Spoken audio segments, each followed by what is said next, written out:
ఇక డీటెయిల్స్ లోకి వెళ్తే గౌరవ రాష్ట్ర ముఖ్యమంత్రి నారా చంద్రబాబు నాయుడు ఆదేశాల ప్రకారం కాకినాడ జిల్లాను అన్ని విధాల అభివృద్ధి పథంలో నడిపించేందుకు అవసరమైన చర్యలు తీసుకోవడం జరుగుతుందని జిల్లా కలెక్టర్ ఎంఎన్ హరేంద్ర ప్రసాద్ పేర్కొన్నారు. ఏలేశ్వరంలో నేలేరు జలాశయాన్ని జిల్లా కలెక్టర్ ఎంఎన్ హరేంద్ర ప్రసాద్ సంబంధిత ఇంజనీరింగ్ అధికారులతో కలిసి పరిశీలించారు. జలాశయంలోని ప్రస్తుత నీటి సామర్థ్యం, ఏలేరు జలాశయం నుంచి త్రాగునీటి సరఫరా, పోలవరం ఎల్ఎంసీ ద్వారా వచ్చే నీళ్లు, పంటకు దిగువకు విడుదల చేస్తున్న నీరు, రోజువారీ మెయింటెనెన్స్ వంటి వివరాలు ఇంజనీరింగ్ అధికారులతో మాట్లాడి వివరంగా అడిగి తెలుసుకున్నారు. అనంతరం అక్కడ ఉన్న పవర్ హౌస్ను పరిశీలించి పనితీరును అడిగి తెలుసుకున్నారు.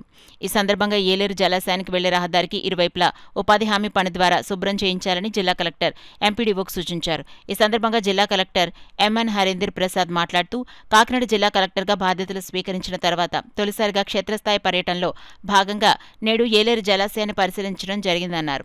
ఏలేరు జలాశయం నీటి సామర్థ్యం, తాగునీటి సరఫరా, పోలవరం ఎల్ఎంసీ ద్వారా వస్తున్న నీటి వివరాలు, దిగువకు విడుదల చేస్తున్న సాగునీటి వివరాలను స్థానిక ఇంజనీరింగ్ అధికారులను అడిగి తెలుసుకోవడం జరిగిందన్నారు.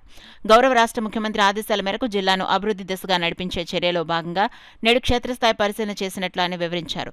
ఈ పరిశీలనలో జిల్లా కలెక్టర్ వెంట ఏలేశ్వరం తహసీల్దార్ కె కుసరాజు, ఎంపీడీఓ వర్మ, ఏలేరు జలాశయం ఈఈ కాశీ వెంకటేశ్వరరావు, డిఈలు D Shyam Prasad, Tammayya Naidu, work inspector G Naga Venkateswararao, ఇతర అధికారులు పాల్గొన్నారు.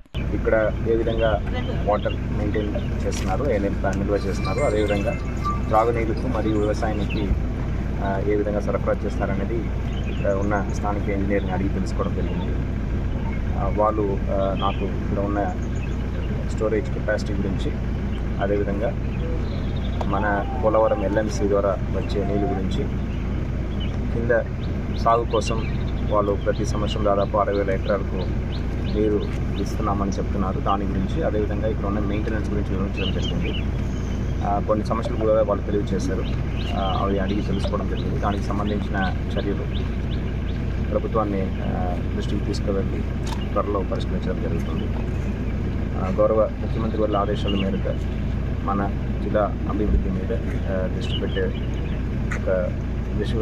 విధానంలో భాగంగా ఈరోజు ఇక్కడ రావడం జరిగింది.